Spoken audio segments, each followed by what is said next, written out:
các em đã quay trở lại với Lisa Channel và chị có một quyển sách cùng với một cô nàng rất là yêu thích gấu trúc luôn nè. Và trong ngôi nhà những đồ dùng đều liên quan tới gấu trúc nè, và cả những bộ quần áo cũng vậy, trông rất là dễ thương. Bây giờ chị sẽ chơi thử quyển sách này cho các em xem nhé.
Dễ thương nhất nè, các em hãy bình luận ngay bên dưới video cho chị biết với nha.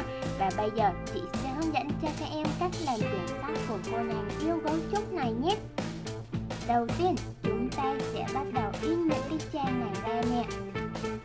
Các em có thể bình luận ngay bên dưới video để lấy những cái file hình này, và hoặc là các em có thể bấm dừng video lại và chúng ta sẽ vẽ theo những cái hình giống như của chị nha. Hoặc là các em có thể sáng tạo hơn nè. Rồi sau đó chúng ta sẽ sử dụng kéo để cắt tất cả ra. Và bây giờ chị đã cắt xong rồi nha. Và chị sẽ lấy những cái trang bìa để ghép lại thành một quyển sách trước nhé. Và chị sẽ sử dụng băng keo trong để dán hai trang bìa này lại với nhau. Các em có thể sắp xếp thứ tự trang theo sở thích của mình, hoặc là giống như của chị cũng được nhé.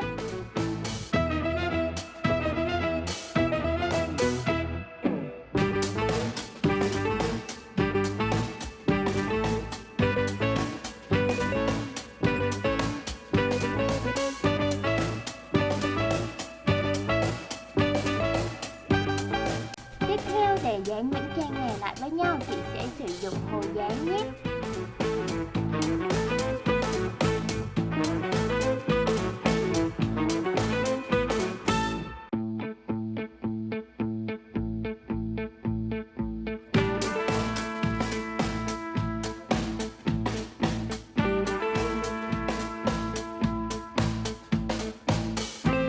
Vậy là chúng ta đã hoàn thành xong được 50% của quyển sách rồi nè.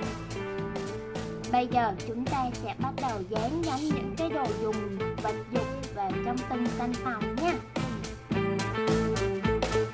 Và các em sẽ tiếp tục sử dụng băng keo trong để dán theo giống như của từng bước theo của chị nhé.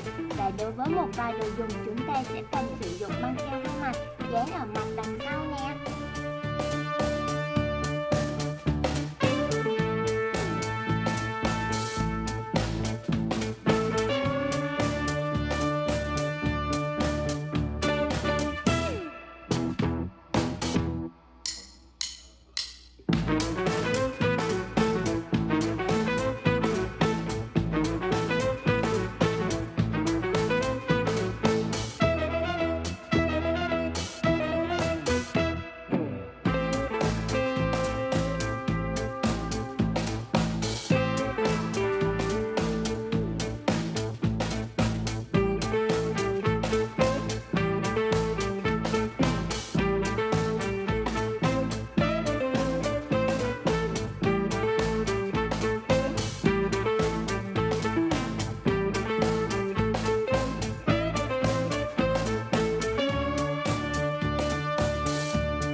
Đối với những bộ quần áo thì chúng ta sẽ dán nó vào trong từng trang mà mình thích bằng cách là sử dụng băng keo hai mặt ở mặt đằng sau nhé.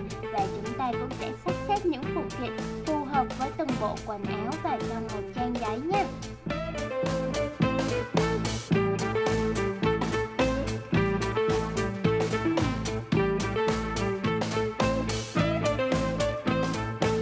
Vậy là chị đã hoàn thành xong rồi nè.